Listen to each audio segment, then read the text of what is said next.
जैसे वित्त मंत्री ने इस बात को कहा है कि अफोर्डेबल हाउसिंग को वो इंकरेजमेंट देंगे, तो क्या अब हम मान सकते हैं कि लग्जरी अपार्टमेंट्स की जो अभी तक कंस्ट्रक्शन था वो कम होकर अब बिल्डर फोकस करेंगे कि अफोर्डेबल हाउसिंग किस तरह से प्रोवाइड कर सके, ज़्यादा से ज़्यादा प्रोवाइड कर सके, और आप जो डेफिसिट 23 मिलियन हाउसेस का कह रहे थे वही इसके जरिए ब्रिज हो सकेगा? मेरे अंदाज से जो डेफिसिट है 23 मिलियन हाउसेज वो अफोर्डेबल क्षेत्र में ही है। तो हमको फाइन प्रिंट देखना पड़ेगा, क्योंकि वित्त मंत्री ने नहीं कहा कि क्या बेनिफिट देने वाले हैं, वो अभी तक स्पष्ट नहीं है। वो जब स्पष्ट हो जाए तो हम कह सकेंगे कि कितना बेनिफिट हो सकता। नंबर 2 बात जो बहुत बुरी बात हुई है वो SEZ के ऊपर उन्होंने ऐलान किया था कि जो SEZ करेंगे उनके ऊपर कोई टैक्स नहीं लागू होगा, क्योंकि इंटरनेशनल कंपटीशन एक्सपोर्ट्स में हमें करना है। अभी काफ़ी हमने SEZ बांधे हैं और अभी वो मैट लाना चाहते हैं। तो मेरे अंदाज से ये गलत बात है, क्योंकि हम इंटरनेशनल कंपटीशन करने के लिए हमने ये प्लान किया था कि इसके ऊपर टैक्स लागू नहीं होगा, और अभी ये टैक्स लागू कर रहे हैं। वो लॉन्ग टर्म प्लानिंग के लिए गलत होगा। कल कोई नए प्रोजेक्ट्स या प्लान वित्त मंत्री डिक्लेयर करेंगे लॉन्ग टर्म के लिए, तो कोई भरोसा नहीं करेंगे कि वो फिर 2 साल के बाद फिर जाएंगे। जी निरंजन जी, अफोर्डेबल हाउसिंग की ओर ध्यान दिया गया है इसमें, और रियायत भी उन्हें होम लोन के लिए दी गई है। 15 लाख 25 लाख रुपए की बात यहां पर कही गई है। क्या इस बात के लिए नाराजगी तो नहीं है कि आप जैसे जो भवन निर्माता हैं, अफोर्डेबल जो फ्लैट्स हैं बनाने में उन्हें फायदा कम होता है और लग्जरियस और बड़े फ्लैट बनाने में फायदा उन्हें ज्यादा होता है? क्या कुछ ये आशंका के तहत तो नाराजगी आपकी नहीं है? नहीं, वो बात नहीं है। अब जरूर 25 लाख के फ्लैट्स भी हम बनाते हैं, तो उस हिसाब से वो क्षेत्र में फायदा जरूर होगा, क्योंकि उनको लोन मिलेगा। लेकिन जो सबवेंशन है वो 1% का है, 1% out of 10%, it is only 1%, so it is only 10% of the interest. और जो 1,50,000 इंटरेस्ट डिडक्शन है वो कायम ही रखा है। तो मेरे अंदाज से वो बढ़ाने की बहुत आवश्यकता थी। सो आप 25 लाख देखेंगे, 10% इंटरेस्ट लिखेंगे तो 2.5 लाख रुपया होता है, और जो टैक्स में बेनिफिट है वो 1.5 लाख ही उन्होंने छोड़ दिया है। तो मेरे अंदाज से कुछ एनॉमली रह गई है, और होपफुली वित्त मंत्री जब भी फाइनल बजट करेंगे तो ये एनॉमली को भी करेक्ट कर देंगे। बिल्कुल। और यहां पर थोड़ी सी राहत की बात भवन निर्माताओं के लिए हो सकती है कि सीमेंट थोड़ा सस्ता होगा। ये एक ऐसी खबर हो सकती है जो आपको थोड़ी राहत पहुंचा रही होगी। नहीं, जरूर राहत होगी। तो मेरे हिसाब से वो देखना पड़ेगा कि वो सीमेंट कंपनीज इसमें कितने दाम कम कर सकते हैं। After doing the overall calculation, तो वो कम होगा तो नेचुरली कंस्ट्रक्शन कॉस्ट में राहत होगी, तो अफोर्डेबल हाउसिंग में ये फायदा हो सकता है। बिल्कुल। लेकिन उसकी जो एग्जैक्ट फॉल आएगी वो हमें 2-3 दिन के बाद पता पड़ेगा। बिल्कुल। निरंजन जी, यहाँ सरकार की सोच कुछ हद तक के बदलती नजर आ रही है। उन्हें ये लग रहा था कि आखिर जिस तरह की चीजें बन रही है वो अब अफोर्ड नहीं कर पा रही है जनता। अब उन्होंने एक अपनी नीति में परिवर्तन लाने की कोशिश की है। क्यों ना हम उन लोगों को रियायत दें जो अफोर्ड कर सकते हैं, उन्हें यहाँ रियायत देने की बात की गई है होम लोन में। ये क्या उस तरह से नहीं देखा जा सकता कि आप जैसे भवन निर्माताओं को इस बात के लिए प्रेरित किया जाए कि अब उन्हें सहूलियत मिल रही है जिनके लिए अभी तक हम नहीं बना रहे थे? क्या इस तरह की घोषणाओं से आप जैसा वर्ग प्रेरित होगा, उन लोगों के लिए मकान बनाएगा? नहीं, वो जरूर जो आप बात कह रहे हैं वो सही है, लेकिन आपको ख्याल रहना चाहिए कि डेफिसिट बहुत ही बड़ा है। तो इसके लिए आप थोड़ा इंक्रीमेंटल जो बेनिफिट देंगे उससे ये प्रॉब्लम सॉल्व नहीं होना चाहिए होगा। तो ये एक क्रांति करनी पड़ेगी जहां ये परिवर्तन इतना हो, और हम इंसेंटिव ऐसे दे कि कंपल्सरी कोई भी लग्जरी हाउसेज न बांधते हुए सब अफोर्डेबल सेगमेंट में ध्यान दें। मेरे अंदाज से ऐसे कोई अट्रैक्शन होना चाहिए कि अफोर्डेबल हाउसिंग के ऊपर हम सब कंसंट्रेट करें और कोई लग्जरी पर नहीं करें, और ये टोटल जो डेफिसिट है वो पूरा कर दें। बिल्कुल। लेकिन ऐसे कोई हमें दिख नहीं रहा है। जी, अब फिलहाल ये देखना है कि किस तरह से अपनी नीति बदलते नजर आ रही है सरकार, और अब इस तरह की आपकी बात सुनकर क्या उसमें कोई फेरबदल भविष्य में करे या संशोधन करें वित्त मंत्री महोदय, अब ये देखने वाली बात होगी। निरंजन जी, आपने हमसे बात की, शुक्रिया आपका बहुत बहुत। और निरंजन जी, इसी बात की आशंका पर भी हम लोग भी बातचीत कर रहे थे कि क्या इस तरह की आवाज तो नहीं उठने लगेगी जो डेवलपमेंट से जुड़े हुए लोग हैं कि हमारे लिए इंसेंटिव्स क्या है?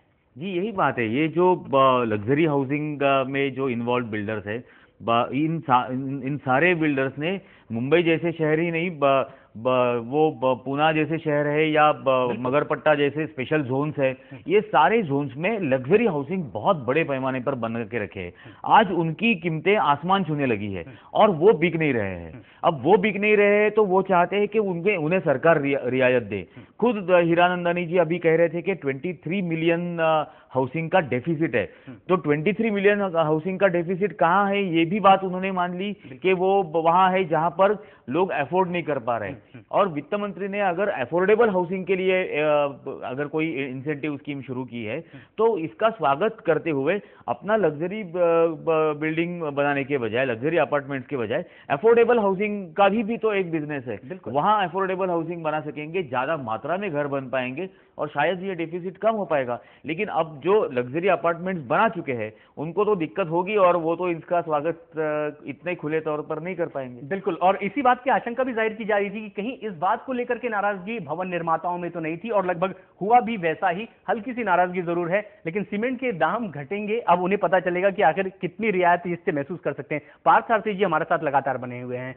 ये पूरा एक ऐसा बजट माना जा सकता है जो माना गया है कि नई नीतियां खंगालने की कोशिश की गई है। आपको भी लगता है कुछ नए रास्ते इसमें से ढूंढने की कोशिश की है वित्त मंत्री ने? हाँ, एक आप देखिए जो टैक्स दैट न्यू टैक्स जो स्कीम 2012 से चालू करने वाला है, एंड उसका बेसिस में वो टैक्स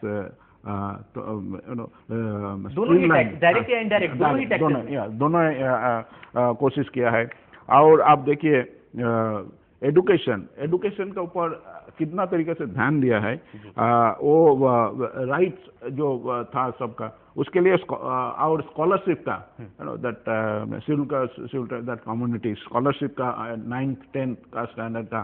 सो आगे एडुकेशन को आगे लेके आने का जो कोशिश चालू है, और उसका जो अलॉटमेंट है, so all this are consider very progressive. If you see that next 5 साल में हम लोग will reach certain level that after another 5 years, means after 10 years everybody get educated, you see, and then everybody participate in the consumer market.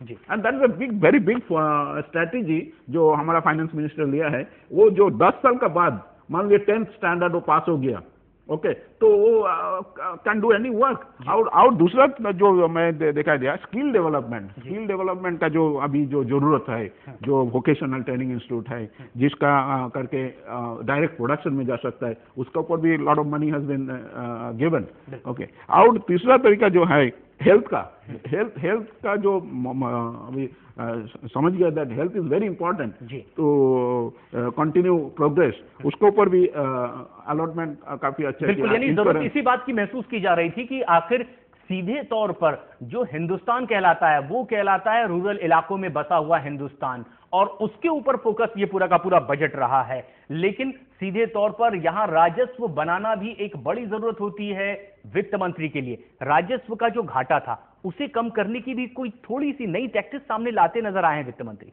ये fiscal deficit कम करना तो government की priority होनी ही चाहिए। जैसे हमको पता है कि इस पूरी अर्थव्यवस्था का एक कंफर्ट जोन है, कंफर्ट लेवल 5 या 6% के आसपास है।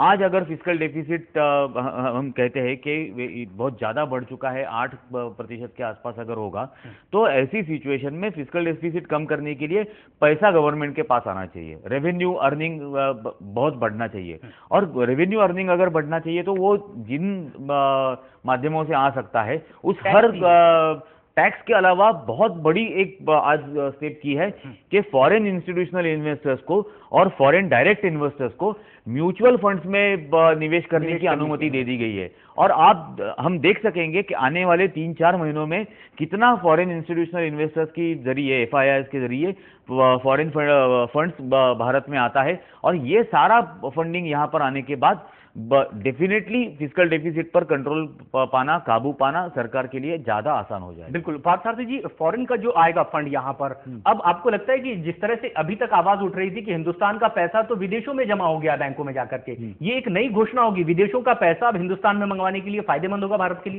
फायदा तो बहुत ही होगा। अभी इंडिया एक मोड में है जिसमें हमारा प्रोग्रेस बहुत आवश्यक है, उसके लिए पैसा फॉरेन से FDI फॉर्म में आएगा, वो तो जरूर जरूरत ही है, बिकॉज पैसा तो चाहिए आपको, डेवलपमेंट इंडस्ट्री एवरीवेयर, एंड वो that the faster we progress, then we can catch up with developed country.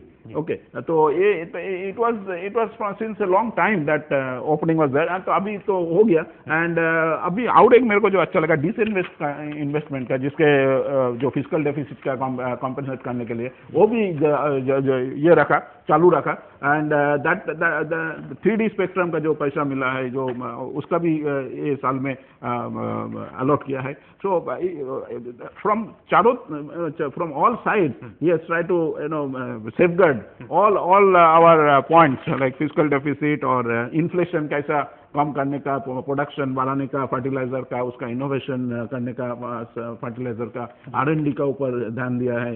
तो overall effect in the society ये सीधे असर करता है, ये सीधा असर करता है जिस तरह से नीतियां बनाई जाती है. और ये जमीनी हकीकत भी, टैक्सेशन की अगर हम बात करें निरंजन जी, जिस तरह से यहां पर ये देखा गया है कि अब वेतन भोगियों को रिटर्न खुद फाइल नहीं करना होगा, कंपनियों की जिम्मेदारी डाल दी गई है. ये एक सही और सरल तरीका भी लगता है जी. ये सब हम जो कह रहे थे कि ये सारी बातें जो है, ये सारे स्टेप्स जो ले रहे हैं गवर्नमेंट, ये अल्टीमेटली प्रोडक्टिविटी बढ़ाने की बात है. एम्प्लॉय अगर उसमें ही फंस जाता है कि वो रिटर्न फाइल कैसे करे, उसके सेविंग सर्टिफिकेट कैसे प्रोड्यूस करे, किस तरह से ज़्यादा वो टैक्स डिडक्शंस का बेनिफिट ले सके, उसमें अगर वो फंसा हुआ रहता है या सोच में रहता है, तो उसकी इंडिविजुअल प्रोडक्टिविटी ये उस पर असर पड़ता है. तो उसके किसी भी भारत में काम करने वाले एम्प्लॉय के इंडिविजुअल प्रोडक्टिविटी पर किसी भी बात का असर ना हो. तो ये एक छोटी सी बात थी कि उसका रिटर्न फाइल अब कौन करेगा, लेकिन वो भी एड्रेस की गई है ये इस बजट के जरिए. और कंपनियों में ये डिपार्टमेंट्स होते ही है, टैक्सेशन डिपार्टमेंट होता ही है, अकाउंटिंग डिपार्टमेंट होता ही है. अब कंप्यूटराइज सिस्टम्स भी आ गई है, तो ऑटोमेटेड सिस्टम्स के जरिए ऑनलाइन रिटर्न्स भरना कंपनियों के लिए भी बहुत आसान हो जाएगा. पता भी होता है कि आखिर कौन इसके लिए योग्य है, किसका भरा जाना चाहिए और कौन इसके लायक है और कौन नहीं है. और ये एक सीधा तरीका, एक नया रास्ता ढूंढने की कोशिश इसमें जरूर की गई है. क्या कुछ और नए बदलाव दूसरे क्षेत्रों में देखे जा सकते हैं इस बजट के बाद, उस पर भी हम चर्चा करेंगे हमारे खास मेहमानों के साथ में. फिलहाल एक छोटे से ब्रेक के लिए हमें रुकना है. आप बने रहे हमारे साथ. बजट में क्या कुछ है खास, ब्रेक के बाद.